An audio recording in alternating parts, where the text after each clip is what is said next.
नमस्कार दोस्तों, स्वागत है अपने YouTube channel top trending GK में। दोस्तों, रेलवे ग्रुप डी का एग्जाम टोटल 3 शिफ्ट में कंडक्ट हो रहा है। तो फर्स्ट शिफ्ट का वीडियो ऑलरेडी आ चुका है। फिलहाल इस वीडियो में देखने वाले हैं 17 अगस्त 2022 के सेकंड शिफ्ट में पूछे गए टोटल जो 45 जीके प्लस साइंस के क्वेश्चन हैं, सेक्शन वाइज अलग अलग करने वाले हैं। सबसे पहले देखेंगे 20 में से 20 जीके के सवाल मिल चुके हैं और साइंस के 25 में से यहाँ पर 22 सवाल मिले हैं। और जो भी कैंडिडेट एग्जाम दिए हैं, 2-3 सवाल रह गए हैं, वो आप कमेंट सेक्शन में बता सकते हो। मैं पीडीएफ में उनको इंक्लूड करके टेलीग्राम चैनल पर अपडेट कर दूंगा, तो टेलीग्राम से जुड़ जाना। जो भी कैंडिडेट न्यू हैं, अभी तक टेलीग्राम चैनल से नहीं जुड़े हैं, लिंक डिस्क्रिप्शन बॉक्स में है, क्लिक करके आप ज्वाइन हो सकते हो। और रेलवे का डेली एनालिसिस इस प्रकार देखने के लिए एक्स्ट्रा फैक्ट्स है, क्योंकि एक्स्ट्रा फैक्ट्स से आने वाले शिफ्ट में सवाल बनने की बहुत ज़्यादा संभावना रहती है। जैसे कि प्रीवियस एनटीपीसी एग्जाम में आपने देखा होगा, जो कैंडिडेट रेगुलर वीडियोज़ देखते हैं कंटिन्यूज़, उनको भली भांति पता होगा किस प्रकार डेली एनालिसिस देखने से फ़ायदा होता है। तो यहाँ पर न्यू कैंडिडेट चैनल को सब्सक्राइब करके बेल आइकन हिट कर देना। और इन सभी अभ्यर्थियों का बहुत बहुत धन्यवाद जिन्होंने रियल और ऑथेंटिक सवाल वो टेलीग्राम पर सेंड किए हैं। आप भी अपने सेट में पूछे गए सवाल भेज सकते हो। इसके लिए आपको टेलीग्राम से जुड़ना होगा। जैसे एग्जाम खत्म होता है, टेलीग्राम चैनल पर सवाल सेंड करने की लिंक डायरेक्टली आप सेंड कर सकते हो। टेलीग्राम पर ही मैसेज करके वहाँ पर आपको अपडेट कर दिया जाता है। तो फर्स्ट सबसे पहले देखते हैं जीके के पूछे गए 20 सवाल। और जैसे ये 20 सवाल, इन पूरे सवाल जीके के तो मिल गए हैं, साइंस के 2-3 सवाल नहीं मिले हैं। तो उसके बाद सेक्शन 2 में साइंस के 22 सवाल देखने वाले हैं। आप कमेंट सेक्शन में बताना आपने कितने अटेम्प्ट किए हैं। और यहाँ से जो कैंडिडेट तैयारी कर रहे हैं ग्रुप डी की, चाहे एग्जाम दिया है आज नहीं दिया है, कमेंट कर देना इन 42 सवाल में से आपके कितने करेक्ट हो सकते थे। तो चलिए यहाँ पर सवाल नंबर 1। आपसे विशेष आग्रह रहेगा, जो कैंडिडेट हमारे चैनल से नहीं जुड़ा है, आपके दोस्त हैं और ग्रुप डी एग्जाम की तैयारी कर रहे हैं, उनको ये वीडियो रेफर कर दीजिए, शेयर कर दीजिए, ताकि इस प्रकार जो कंटेंट बनाने में मेहनत लगी है वो सफल हो जाए। अनुच्छेद 279 एक किससे संबंधित है? आर्टिकल से 2 सवाल आ जाए हैं। आर्टिकल 279 ए है, वो जीएसटी से संबंधित है। ये और ये बिल आया था, आपको पता होगा, 122वां संविधान संशोधन बिल था जीएसटी से संबंधित, जो बाद में एक्ट बना तो 101वां अधिनियम बन गया है। तो 2014 के प्रारंभ होने के 60 दिनों के जो जीएसटी काउंसिल की बात हो रही है, ये जो आर्टिकल है 279 ए, जब 122वां संविधान संशोधन बिल 2014 के प्रारंभ होने के 60 दिनों के भीतर जीएसटी काउंसिल के गठन का अधिकार देता है। 2017 में जीएसटी, अब एग्जाम एक सवाल पूछा गया था ग्रुप डी 2018 में कि जीएसटी है वो किस मंत्रालय के द्वारा लागू किया गया था? डिपार्टमेंट ऑफ कंज्यूमर अफेयर्स के द्वारा। जीएसटी जो काउंसिल है, जीएसटी परिषद है, इसकी अध्यक्षता कौन करते हैं? तो ये यूनियन फाइनेंस मिनिस्टर यानी वित्त मंत्री के द्वारा अध्यक्षता की जाती है। लागू हुई है भारत में 1 जुलाई 2017 को 101वें संविधान संशोधन के माध्यम से। अगला सवाल देखिए, उससे पहले मैं आपको बता, जो candidate directly group D exam देने जा रहे हैं, कोई भी प्रैक्टिस नहीं करके जा रहे हैं, तो एग्जाम में सवाल मिस होने के बहुत ज़्यादा चांसेस है। टाइम मैनेजमेंट के कारण समय कम रहता है, 90 मिनट में 100 सवाल करने रहते हैं, उसमें 55 सवाल तो आपकी मैथ्स रीजनिंग के हैं। तो टाइम मैनेजमेंट बेहतर करने के लिए आपको अब से ही मॉक टेस्ट लगाना है कम से कम। यदि आपका फेज 3, 4, 5 में एग्जाम रहता है, तो आपको डेली एक मॉक टेस्ट लगाएंगे तो अच्छी खासी प्रैक्टिस हो जाएगी। और अभी आप फिलहाल टेक्स्ट बुक से मॉक टेस्ट लगाते हो, ज्वाइन करना चाहते हो टेस्ट सीरीज, टीटीजी के कूपन कोड यूज़ करेंगे तो मैक्सिमम 100 रुपये का डिस्काउंट ले सकते हो। ये 400 रुपये की डील आपको ईयरली टेस्ट टू पास है। ऐसा नहीं, रेलवे, एसएससी, बैंकिंग, डिफेंस, जितने ही एग्जाम होते हैं सेंट्रल और स्टेट लेवल पर, 580 प्लस एग्जाम्स के सेम एग्जाम पैटर्न और डैशबोर्ड पर आधारित यहाँ पर मॉक टेस्ट है। आप प्रैक्टिस करेंगे तो कॉन्फिडेंस आपका बढ़ने वाला है। एग्जाम से पहले ही पता चल जाएगा किस प्रकार से आपका कौन सा सेक्शन वीक है, तो ये ज़रूर ट्राई करना। आर्टिकल से जो दूसरा सवाल है 51 ए है, वो किस भाग से संबंधित है? आर्टिकल 51 ए है, भाग 4 ए में जो मौलिक कर्तव्य दिए गए हैं। तो ये सवाल यहाँ पर 2 पॉलिटी के पूछे गए हैं। राज्य और संबंधित आधिकारिक भाषा आपको असंगत चुनना था। तो जहाँ पर दे रखा था केरल की भाषा कन्नड़, कन्नड़ है दोस्तों कर्नाटक की, न कि केरल की, तो केरल की है मलयालम। अब मैं आपको बताऊँ, यूनियन टेरिटरी की जो ऑफिशियल भाषाएं हैं, अक्सर यहाँ से एग्जाम में सवाल आता है। अंडमान निकोबार की एक सवाल पूछा गया है एनटीपीसी शिफ्ट 2 में कि लक्षद्वीप की भाषा कौन सी है? तो मलयालम हो जाएगी। अंडमान निकोबार की हिंदी इंग्लिश है, चंडीगढ़ की इंग्लिश है, दादर नगर हवेली दमन दीव की गुजराती, कोंकणी मराठी हिंदी, दिल्ली की हिंदी इंग्लिश है, लद्दाख की जो इंपॉर्टेंट है एक तो मलयालम वाला हो जाएगा आपके लिए, और लद्दाख की, लक्षद्वीप की मलयालम। इनमें से ये एक काफ़ी बार पूछा जाता है। और बाकी जो राज्यों में जो असंगत एक तरीके से देखने को मिलता है, गोवा में कोंकणी है, सिक्किम, मेघालय, नागालैंड, अरुणाचल प्रदेश में इंग्लिश है, केरल में मलयालम है, महाराष्ट्र में मराठी है, मिजोरम में मिजो है, कर्नाटक में कन्नड़ है। नेक्स्ट सवाल, जो गेल कंपनी है, इसके द्वारा मध्य प्रदेश के किस सिटी में ग्रीन हाइड्रोजन के निर्माण के लिए एक संयंत्र स्थापित किया जाना है? तो मई 2022 का करंट अफेयर्स है। मई पूरा महीना टच किया जा रहा है करंट अफेयर्स में। तो जहाँ तक करंट अफेयर्स के सवाल देखिए, वो मई के ही पूछे जा रहे हैं। और मई के, अब ज़्यादातर सवाल ही मई के आ रहे हैं, मई तक और मई के ही आ रहे हैं, ये भी बता दूं, मई के आ रहे हैं और दिसंबर 2021 के भी पूछे गए हैं, जहां तक फर्स्ट और सेकंड सेट का रिव्यू देखा है। अब गुना में यहाँ पर एक हाइड्रोजन निर्माण के लिए प्लांट स्थापित हुआ होगा, किसके द्वारा? गेल इंडिया के द्वारा। और दोस्तों 2021-22 के बजट में राष्ट्रीय हाइड्रोजन मिशन की भी घोषणा की गई है वैकल्पिक ऊर्जा स्रोत के रूप में। नेक्स्ट वाले यहाँ पर संगाई हिरण किस राज्य का राजकीय पशु है? संगाई हिरण का पूछा है तो मणिपुर में। महाराष्ट्र का जो ऑफिशियल एनिमल है वो इंडियन जायंट स्क्विरल है। और हिमाचल प्रदेश का है दोस्तों सनो लियोपार्ड। बिहार का और गोवा का है गौर। हरियाणा का है ऑफिशियल एनिमल ब्लैक बक। तो ये प्रमुख राज्यों के ऑफिशियल एनिमल हैं जो आधिकारिक पशु हैं। तमिलनाडु का नीलगिरी तहार है, उत्तर प्रदेश का स्वाम्प डियर, वेस्ट बंगाल का फिशिंग कैट, राजस्थान का चिंकारा, आंध्र प्रदेश और पंजाब का ब्लैक बक, और साथ साथ यहाँ पर हरियाणा का भी ब्लैक बक। ओडिशा का सांभर है, याद रखिएगा इंपॉर्टेंट। नागालैंड का घायल, सिक्किम का रेड पांडा, मेघालय का क्लाउडेड लियोपार्ड, मिजोरम का हिमालयन स्क्रो, और मध्य प्रदेश का है बारहसिंगा। केरल, कर्नाटक, झारखंड का इंडियन एलिफेंट है। असम का वन हॉर्न्ड राइनो है। छत्तीसगढ़ का वाइल्ड वाटर बफेलो, गुजरात का एशियाटिक लायन। तो ये इंपॉर्टेंट है। मासिनराम किन पहाड़ियों पर स्थित है? खासी हिल्स है जो मेघालय, वहाँ पर मासिनराम है। जनवरी 2022 के अनुसार सबसे ज़्यादा बेरोजगारी किस राज्य में है? तो एक डाटा आया है जनवरी 2022 में, जो कि था CMIE की तरफ से। तो जो जनवरी 2022 के अनुसार सबसे ज़्यादा बेरोजगारी वो हरियाणा में है 23.4%, उसके बाद राजस्थान में है, उसके बाद त्रिपुरा में, और तेलंगाना में सबसे कम बेरोजगारी दर्ज की गई थी जनवरी 2022 के अनुसार। डाटा जारी किया गया है centre for monitoring Indian economy के अनुसार। और इस पूरे डाटा का मैं समग्र बताऊं तो जनवरी 2022 में भारत की बेरोजगारी दर है वो 6.57% इन्होंने बताई है। अगला सवाल, नवरोज उस धर्म है, जो त्यौहार है वो उत्सव है वो कौन से धर्म से संबंधित है? नवरोज है पारसी धर्म का। नवरोज नया दिन आप कहेंगे, ईरानी नववर्ष है, फारसी या फिर पारसी नया साल भी इसे कहा जाता है, जो ईरानियों के द्वारा प्रतिवर्ष 20 या 21 मार्च को मनाया जाता है। नवरोज उत्सव, एग्जाम में सवाल पूछा गया था NTPC 2 में कि नवरोज उत्सव है किसने शुरू किया था? बलबन ने शुरू किया गया था। अब NTPC 2 में कुछ सवाल इस टाइप से पूछे गए थे, CBT फर्स्ट में भी थे। पुथुंड जो नव वर्ष हैं अलग अलग जगह पर क्या कहा जाता है? तो तमिल में आने वाले ग्रुप D एग्जाम में कोई किसी भी शिफ्ट में ये सवाल आपको जरूर देखने को मिलेगा। पुथुंडू नववर्ष है वो तमिलनाडु का है। और बंगाली कैलेंडर के नववर्ष को पोहिला बोईसाख कहते हैं। मराठी और कोंकणी हिंदूज का नववर्ष है जिसे कहा जाता है उगादी, महाराष्ट्र में उगादी है। और केरला का न्यू वर्ष है विशु। ये सभी न्यू वर्ष आपको याद रखना है। और जो कैंडिडेट हैं NTPC CBT फर्स्ट के 133 सेट में पूछे गए 5320 क्वेश्चन जो एक्स्ट्रा फैक्ट सही रहते हैं, जीके के अधिकांश सवाल यहाँ से आपको देखने को मिल रहे हैं। तो वो आप PDF फाइल डाउनलोड कर सकते हो। डिस्क्रिप्शन बॉक्स में डेमो वीडियो की लिंक मिल जाएगी, किस प्रकार डाउनलोड करना है चेकआउट करना। मानव विकास सूचकांक 2020 में भारत का कौन सा स्थान है? 131वां स्थान है। लेटेस्ट जो मानव विकास सूचकांक वो 2020 का ही है। तो ये लगातार पूछा जा रहा रेलवे एग्जाम जो भी हो गए हैं 2021-22 में, मानव विकास सूचकांक किसके द्वारा जारी किया जाता है? फर्स्ट रैंक पर कौन है? तो फर्स्ट रैंक पर नॉर्वे, सेकंड पर दोनों हैं स्विट्जरलैंड और आइसलैंड। 2022 में ये UNDP जारी करता है, संयुक्त राष्ट्र विकास कार्यक्रम। आने वाले सेट में मैं कह सकता हूँ 100% एक सवाल आएगा। अब आएगा कॉन्सेप्ट में ये थोड़ा ही पता है कि मानव विकास सूचकांक है वो किन आधार पर जारी किया जाता है? तो 3 प्रमुख जो उनके जीवन प्रत्याशा, शिक्षा और प्रति व्यक्ति आय हैं, यहाँ से बार बार सवाल रिपीट होता है। UNDP जो जारी करता है इसका हेडक्वार्टर न्यूयॉर्क USA में। और 2020 में मानव विकास सूचकांक की थीम क्या रही है? मानव विकास और मानव विज्ञान इनकी थीम रही है 2020 में।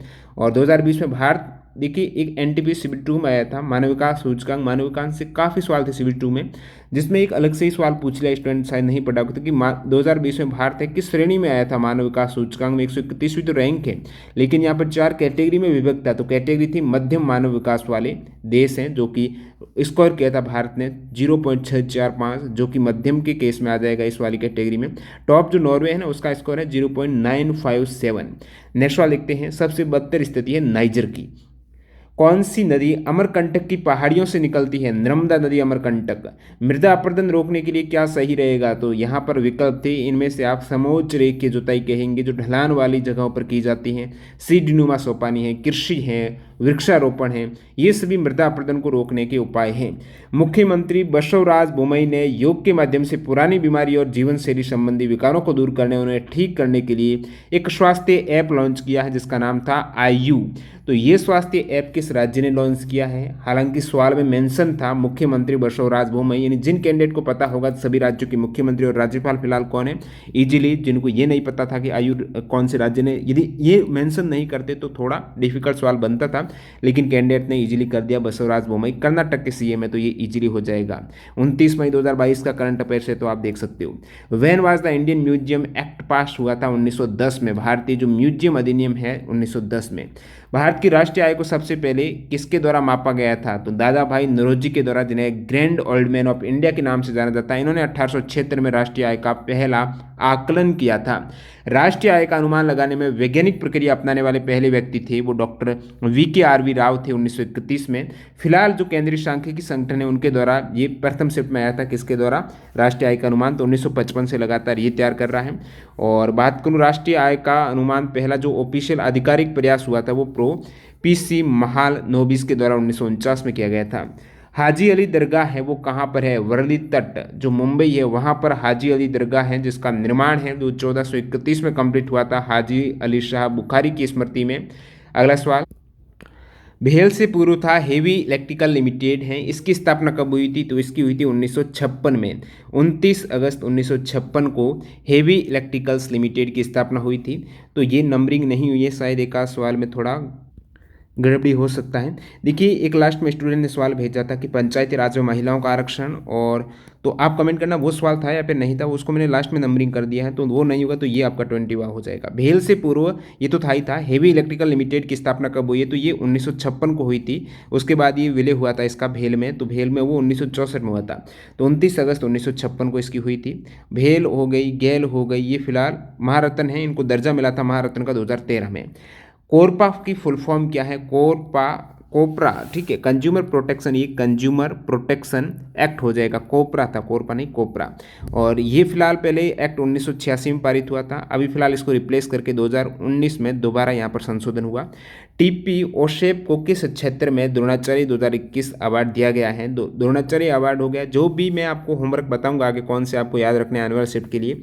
TP ओशेप को जो एथलेटिक्स में स्पोर्ट, इनको एथलेटिक्स में कोच के लिए द्रोणाचार्य अवार्ड दिया गया है। कोच को ये अवार्ड दिया जाता है और ये high jump, long jump, triple jump in खिलाड़ियों को कोच करते हैं। लाइफ टाइम अलग अलग कैटेगरी में ये अवार्ड है। अब की बार 10 जो अवार्ड दिए गए द्रोणाचार्य, एक तो लाइफ टाइम कैटेगरी में और दूसरा जो हमेशा रहता है नियमित कैटेगरी। तो लाइफ टाइम कैटेगरी में ये 5 जो कोच हैं, TP ओशेप एथलेटिक्स हैं, सरकार तलवार क्रिकेट है, सरपल सिंह हॉकी, आसन कुमार कबड्डी और तपन कुमार हैं इनको स्विमिंग में। तो ये ज़रूर याद रखना, आने वाले सेट में अलग अलग कोच का पूछ सकते हैं किस क्षेत्र से स्पोर्ट से जुड़े हुए हैं। नियमित श्रेणी में भी 2 सवाल यहाँ से पूछ लिए द्रोणाचार्य से। नियमित श्रेणी में आगे सवाल बताऊंगा। संजय गुरुंग को पूछा है कि किस स्पोर्ट में दिया गया है, तो वो बॉक्सिंग में दिया गया है। और नियमित श्रेणी में राधा कृष्ण नायर को एथलेटिक्स है, प्रीतम स्विच को हॉकी, जयप्रकाश नोटियाल को पैराशूटिंग और सुब्रमण्यम रमन को टेबल टेनिस। तो ये 10 के 10 रट लेना है, यही नहीं और भी आपको याद करना होगा। एक तो याद करना आपको, ये बाद में बताऊं, होमवर्क के लिए आपको बताऊं ध्यानचंद पुरस्कार हैं। अब ध्यानचंद पुरस्कार में याद रखना है 2 चीज़ें पूछ सकते हैं, किस खिलाड़ी को नहीं मिला है ध्यानचंद पुरस्कार, ठीक है, या फिर उन खिलाड़ी का स्पोर्ट कौन सा जिनको ध्यानचंद अवार्ड दिया गया है, ये ज़रूर याद रखना। तो 2021 में जितने भी राष्ट्रीय खेल पुरस्कार दिए गए हैं, ध्यानचंद हो गया, अर्जुन हो गया, मेजर ध्यानचंद खेल रत्न है, ये फर्स्ट शिफ्ट में भी आ गया था। तो ये तीनों ही अवार्ड आपके लिए इंपॉर्टेंट, 3 चौथा है द्रोणाचार्य, चारों ही रट लेना, सवाल जरूर मिलेगा। और इसके साथ साथ ये भी आपको देखना होगा राष्ट्रीय खेल प्रोत्साहन पुरस्कार जो 2021 में दिए गए हैं, ये 2 कैटेगरी है, नवोदित और युवा प्रतिभा की पहचान और पोषण के लिए मानव रचना शैक्षणिक संस्थान, कॉर्पोरेट सामाजिक के लिए इंडियन ऑयल कॉर्पोरेशन लिमिटेड। मौलाना अब्दुल कलाम आज़ाद ट्रॉफी लगातार ये पंजाब विश्वविद्यालय चंडीगढ़ ले रहा है। अगला सवाल यहाँ पर ये पूछ लिया है, संध्या गुरुंग है, बॉक्सिंग में दिया गया है, द्रोणाचार्य अवार्ड। 2 सवाल थे। किस राज्य पुलिस ने महिलाओं और बच्चों के खिलाफ अपराध को रोकने के लिए पिंक फोर्स का गठन किया? पिंक फोर्स किया है गोवा पुलिस ने, दिसंबर 2021 का करंट अफेयर्स। अब पंचायती राज में महिलाओं का आरक्षण है वो 1/3 आरक्षण है और काफ़ी राज्यों में 50% भी है, ऐसे 21 राज्य जिसमें 50%। तो आप कमेंट करना ये सवाल था या फिर नहीं था, मैंने बाद में ऐड किया है। एक स्टूडेंट ने भेजा था और एक से मैंने कन्फर्म किया तो उन्होंने बताया था, या फिर एक आध सवाल जो नहीं रहा होगा, लेकिन बाकी ये 20 सवाल तो इनमें से 100% पूछे गए हैं। और नेक्स्ट कंटिन्यू करते हैं। साइंस के 25 में से जो 22 क्वेश्चंस मेरे हैं, अब देखिए इस वाले फॉर्मूले से कोई स्टूडेंट बता रहे कि 3 सवाल पूछ लिए हैं। वक्रता, त्रिज्या और फोकस बिंदु 2 सवाल तो बताए हैं एक स्टूडेंट ने, लेकिन एक ने बताया कि इनसे 3 सवाल थे। इजी है, फॉर्मूला बेस्ट है। वक्रता के अंदर आप मिरर में देखेंगे, दर्पण है, जैसे ये कॉनकेव है, तो वक्रता, त्रिज्या और फोकस बिंदु के सूत्र पर आधारित सबसे पहले ये पोल होता है, ठीक है, जो आप ध्रुव बोलते हो, और पोल से नज़दीक रहेगा आपकी फोकस। फिर यहाँ पर आप RC कह सकते हो, जो वक्रता केंद्र है। तो ये जो डिस्टेंस है पूरी R हो जाएगी, और ये है F हो जाएगी। तो जो दोगुनी है, ठीक है, R है ना, वो F से दोगुनी है, R बराबर 2F। अब इनसे कोई भी न्यूमेरिकल पूछ ले तो आपको दिक्कत नहीं होगी। सेकंड सेट में न्यूमेरिकल सवाल पूछे गए हैं, 2-3 सवाल न्यूमेरिकल आ ही गए हैं। सवाल है 4 ओम एंड 6 ओम के 2 प्रतिरोध को श्रेणी क्रम में जोड़ा है और 5 वोल्ट की बैटरी से ये कनेक्टेड है। तो 4 ओम वाले प्रतिरोध में कितना वोल्ट प्रभावित हो रहा है? ये V बराबर IR ओम के नियम से हो जाएगा। थोड़ा आपको ध्यान में रखना है, ये श्रेणी क्रम सीरीज में जुड़े हैं, हो सकता है आने वाले सेट में आपको पैरेलल पूछ ले, समानांतर क्रम में जुड़े हैं, तो इनका तुल्य प्रतिरोध आपको निकालना होगा, क्योंकि ज्ञात क्या करना है, जैसे इस प्रकार 2 प्रतिरोध हैं और ये बैटरी से जुड़ चुके हैं, जो कि कितने वोल्ट की है, 5 वोल्ट की। 5 वोल्ट की बैटरी से एक 4 ओम का जुड़ गया, एक 6 ओम का जुड़ गया। तो यहाँ पर पूछा कि जो 4 ओम वाला प्रतिरोध है ना, कोई R1 R2 मान लेते हैं, इसमें कितना विभवांतर कितना है, इस प्रतिरोध में विभवांतर है, पोटेंशियल डिफरेंस आपको पूछ लिया है। तो ये जो 2 प्रतिरोध हैं, तो विभवांतर निकालने के लिए V बराबर IR में से आपको V तो मिल गया कि 5 वोल्ट बोल रही है, लेकिन यहाँ पर I का कोई मेंशन ही नहीं, तो I निकालेंगे। इस पूरे परिपथ में धारा कितनी बह रही है, धारा के लिए आपको क्या चाहिए, उल्टा करेंगे, I बराबर V/R हो जाएगा। अब यहाँ से आपको V तो दे रखा 5 वोल्ट, R है ना, अब R दोनों लेने हैं, पूरे सर्किट में देखनी है धारा। अब दोनों जब ये समान श्रेणी क्रम में है तो ऐड करेंगे, डायरेक्टली 6 और 4 10 करेंगे, और यदि समानांतर पूछ रहे तो 1/4 प्लस 1/6 करते, तब आपको 1/R मिलता, और वापस जो रिजल्ट मिलता उसका उल्टा करते तो R मिल जाता। फिलहाल श्रेणी क्रम में तो डायरेक्ट ऐड करेंगे, 6 और 4 10 है, तो I बराबर निकल के आ जाएगा 5 वोल्ट और बट्टा 10 आप करेंगे R, तो I बराबर 1/2 आ जाएगा। अब I बराबर 1/2 आ गया। आपको पूछा है कि जो 4 ओम वाला प्रतिरोध है ना, उनसे कितना वोल्ट प्रभावित हो रहा है, तो V बराबर IR में वोल्ट V निकालना है, I आ गया 1/2, R आपको 4 वाले में पूछा है, 4 ओम वाले में गुणा करेंगे तो 2 ओम करेक्ट आंसर हो जाएगा।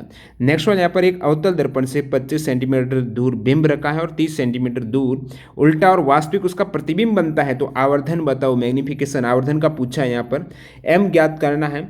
अब दर्पण के लिए आवर्धन का सूत्र अलग है और लेंस के लिए आवर्धन का सूत्र अलग है। आपको अवतल दर्पण दे रखा है तो आवर्धन का सूत्र M बराबर -V/U है। जब दर्पण के केस में ये है और लेंस दे दें तो आवर्धन का सूत्र V/U है, माइनस नहीं करना है, दर्पण में आपको माइनस करना होगा।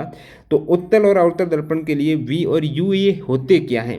U का मतलब है दर्पण के ध्रुव से वस्तु की दूरी, यानी आपकी जो इमेज ऑब्जेक्ट रखा हुआ है ध्रुव पोल से, वो कितनी डिस्टेंस पर है, वो U हो जाएगा। V दर्पण के ध्रुव से प्रतिबिंब की दूरी, V होती है इमेज कहाँ पर बनी है ध्रुव से, वो दूरी है।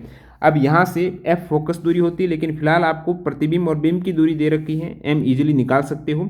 अब M कैसे निकल जाएगा, आपको क्या दे रखा है, बिंब कितना दूर है 25 सेंटीमीटर अवतल दर्पण में, तो M बराबर -V/U, U होता है बिंब की दूरी, तो बिंब की दूरी आपको दे रखी है 25 सेंटीमीटर और प्रतिबिंब बन रहा है वो 30 सेंटीमीटर है, तो यहाँ से आपका निकल जाएगा M निकल जाएगा, ये माइनस में है।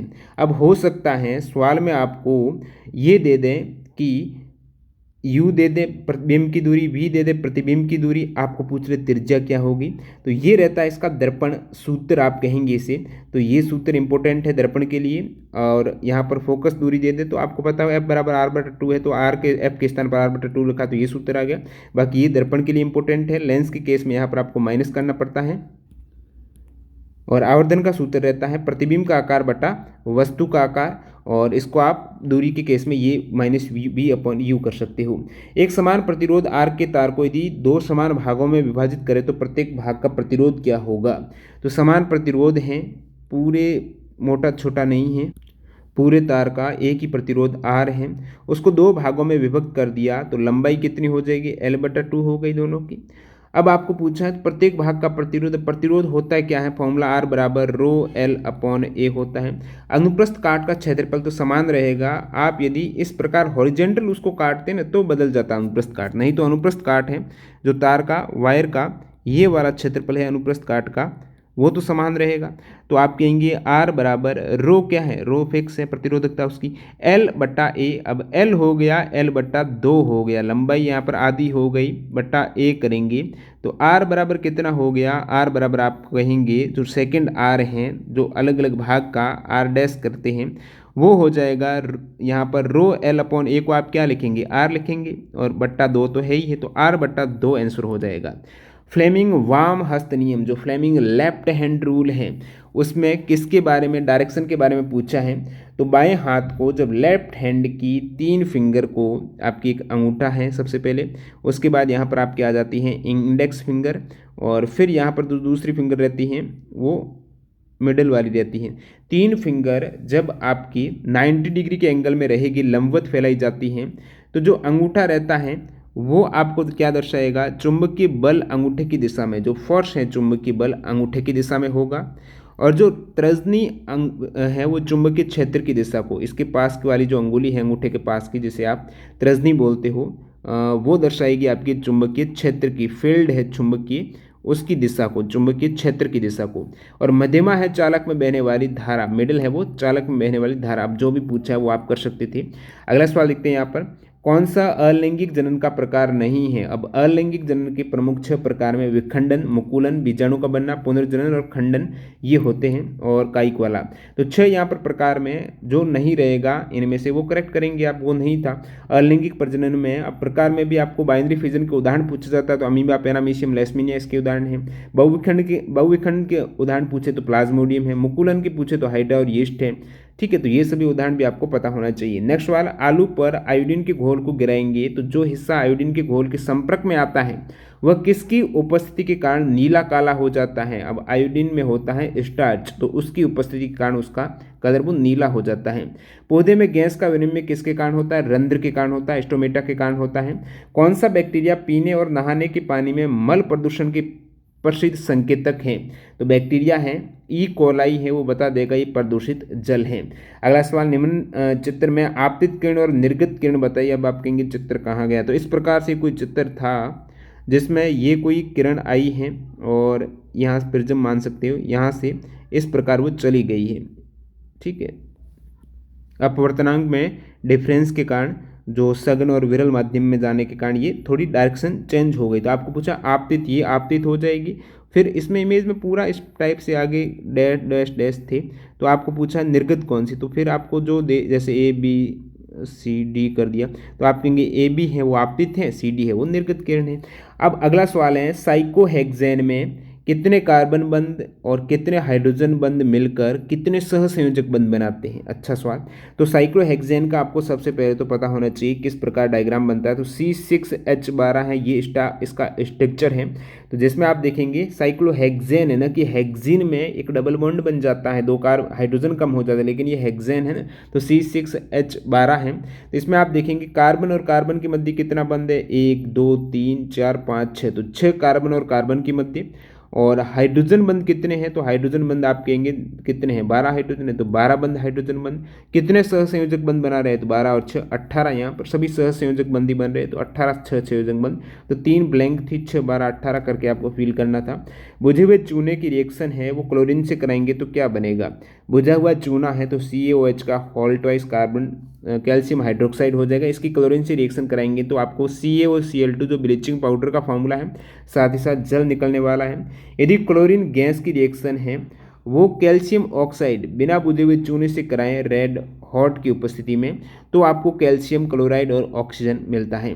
अगला सवाल लिखते हैं, 3 रेखिक प्रतिरोध आपको दे रखे हैं इस टाइप से, R1 ये बीच में था, R2 और R3 कहीं पर भी दे दे, इसका कंसेप्ट बता दूं आपको पता होना चाहिए। ये जो ग्राफ है ये किन के मध्य है, ऊपर कौन सा है और यहाँ पर हॉरिजेंटल में कौन सा है, एक्स एक्सिस पे और वाई एक्सिस पे। अब आप कहेंगे ये जो दे रखा था आई था ऊपर वाई एक्सिस पे और वी जो विभव है वो नीचे था, तो यहाँ पर करंट आई और वी इस प्रकार रहेंगे इसका रिजल्ट क्या है, ओम का नियम फॉलो करना है यहाँ पर V बराबर IR से, तो आपको करना है तो I बट्टा V करेंगे तो आपको क्या मिलेगा, I बट्टा I ऊपर है V नीचे है, तो I बट्टा V करेंगे तो आपको 1 बट्टा R मिलेगा। तो 1 बट्टा R मिल रहा है। यहाँ पर आप देखेंगे वैसे यहाँ पर प्रतिरोध है, इसका मान ज़्यादा है हर स्थिति में। R1 और 2 आप सापेक्ष लेंगे ना, यहाँ पर R1 है तो इसका जो तीनों की समान स्थिति में प्रतिरोध है, ऊपर वाले का ज़्यादा निकल के आ रहा है, लेकिन वो 1 बट्टा आर है। I बट्टा वी प्रत्येक जो आप बिंदु लेंगे वहाँ पर I बट्टा वी का मान 1 बट्टा आर के रूप में आएगा, तो ये सबसे कम हो जाएगा जब इसका उल्टा करेंगे। तो यहाँ पर आप देखेंगे I बट्टा वी की केस में सबसे कम वाला जो नीचे वाला है ना, उसका प्रतिरोध ज़्यादा, तो आप कहेंगे R2, उसके बाद R1, उसके बाद R3। अब इसका उल्टा यदि V ऊपर होता I नीचे होता तो ये सेम क्रम में सही रहता, यानी इसका उल्टा हो जाता। अगला सवाल लिखते हैं, कार्बन में कितने इलेक्ट्रॉन कोष मौजूद होते हैं। कार्बन में 6 इलेक्ट्रॉन है, पहले कोष में 2, दूसरे में 4 है, तो 2 शेल होंगे। और आर्गन, सल्फर, नियॉन, फास्फोरस, इनमें से किस तत्वों में अणु में उच्चतम परमाणुकता है। अब एक स्टूडेंट ने बताया कि किसका परमाणु क्रमांक ज़्यादा है, दोनों ही बता दूं। ज़्यादातर परमाणुकता से पूछा जाता है, एटोमिसिटी से पूछा जाता है, तो सभी को पता होगा। सल्फर सबसे अधिक बनाता है बॉन्डिंग, S8 के रूप में, P4 के रूप में रहता है। और आर्गन और नियॉन है, नोबल गैसेज है, तो ये किसी के साथ नहीं करेंगे बॉन्ड, तो गैस ये एक इसकी एटोमिसिटी रहती है, सबसे अधिक सल्फर की है। और बाकी यहाँ पर बात करूँ सबसे अधिक परमाणु क्रमांक किसका है, तो ये तो 20 से अंडर आ जाएंगे, तो सबसे अधिक आप कहेंगे आर्गन का 18 है, बाकी सभी का कम ही है। अगला सवाल लिखते हैं, कौन सी रेडॉक्स अभिक्रिया नहीं है, जिसमें एक अभिक्रिया ये थी, ये रेडॉक्स नहीं है, ये डबल डिस्प्लेसमेंट रिएक्शन है, दोहरी प्रतिस्थापन अभिक्रिया है। आवर्त सारणी को किस आधार पर व्यवस्थित किया गया है, तो अलग अलग वैज्ञानिकों ने अलग अलग आधार लिया, जिसमें ज़्यादातर वैज्ञानिक ने परमाणु द्रव्यमान लिया, और वर्तमान में जो हेनरी मोजले की है वो परमाणु क्रमांक पर आधारित है। तो क्या विकल्प थे आप बताना। निम्नलिखित में से विद्युत मोटर का कौन सा भाग नहीं, फर्स्ट शिफ्ट में भी विद्युत मोटर का था, सेकंड में भी है, तो विद्युत मोटर हो गया, या फिर ये जो डायरेक्शन वाले नियम हो गए, ये एनसीईआरटी से डायरेक्टली सवाल आ रहे हैं आपके 10th 9th वाले साइंस से। तो विद्युत मोटर का कौन सा भाग नहीं है, तो आप कहेंगे मोटर के 4 प्रमुख भाग हैं। आर्मेचर जो कुंडली कोयल रहती है, और वले से आया था सेकंड सेट में जो कम्यूटेटर हैं, फील्ड मैग्नेट हैं, बर्सेज हैं, और जो यहाँ पर एक पावर सोर्स भी चाहिएगा वो भी है। अगला सवाल, किस अभिक्रिया में जल में अविलेय पदार्थ बनता है, तो अवक्षेपण अभिक्रिया है। लैंगिक परिवर्तन से संबंधित जो बाल्यावस्था से किशोरावस्था में जो परिवर्तन होता है, कथन आधारित सवाल था। एक यहाँ पर मैंने जो सवाल बताया था R बराबर जो F/2, तो उनसे एक दोबारा सवाल वक्रता केंद्र, तो डिस्टेंस से रिलेटेड सवाल पूछा गया है कि P से F की मध्य की दूरी होगी, R की मध्य की दूरी होगी, तो उन पर था एक सवाल। एक इस टाइप से जो सबसे पहले जो पाचन होता है उसमें अंतर्ग्रहण, फिर पाचन, अवशोषण, स्वांगीकरण, निष्कासन, ये सही क्रम रहता है। और 3 सवाल नहीं मिले साइंस के, वो आप कमेंट सेक्शन में बताएंगे कौन से सवाल थे। तो फिलहाल आप देख सकते हो सेकेंड शिफ्ट के यहाँ पर 42 सवाल मिल चुके हैं। आपके कितने करेक्ट हो रहे हैं वो आप कमेंट सेक्शन में बताएंगे। और साइंस के मेरे को ज़्यादा टफ सवाल नहीं लगे, बेसिक से सवाल आ रहे हैं एनसीईआरटी से 9th 10th के, जिनका अच्छा कंसेप्ट कवर होगा वो इजीली कर जाएगा। बाकी मैं न्यूमेरिकल का एक सुबह वीडियो लाऊंगा, जिसमें जितने भी इंपॉर्टेंट फॉर्मूले हैं जहाँ से न्यूमेरिकल के आ रहे हैं, एनसीईआरटी के सारे फॉर्मूले उस वीडियो में आ जाएंगे, तो वो आप ज़रूर देखना, कल मॉर्निंग मिल जाएगा। तो चैनल को सब्सक्राइब करके अभी बेल आइकन हिट कर दो। और मैंने बताया अपने दोस्तों के साथ, जो भी आप दोस्त हैं ग्रुप डी एग्ज़ाम की तैयारी कर रहे हैं, उनको शेयर करो, ताकि जो यहाँ पर मेहनत लगी है वो एक तरीके से सफल हो जाए और ज़्यादा मोटिवेट मिलेगा आपकी तरफ से, लाइक शेयर वगैरह का। तो कोशिश रहेगी और मैं एक्स्ट्रा कंटेंट ऐड करूँ आपके लिए, एक्स्ट्रा फैक्ट वगैरह जो आने वाले शिफ्ट में रिपीट हो सकते हैं। तो ये काम अभी आपका है, लाइक शेयर और आगे बढ़ाना। तो मिलते हैं थर्ड शिफ्ट की वीडियो के साथ। और जो कैंडिडेट मॉक टेस्ट लगाना चाहते हैं तो टीटीजी के कूपन कोड यूज़ करके वो ज़रूर टेक्स्ट बुक से अटैम्प्ट कर सकते हैं। धन्यवाद।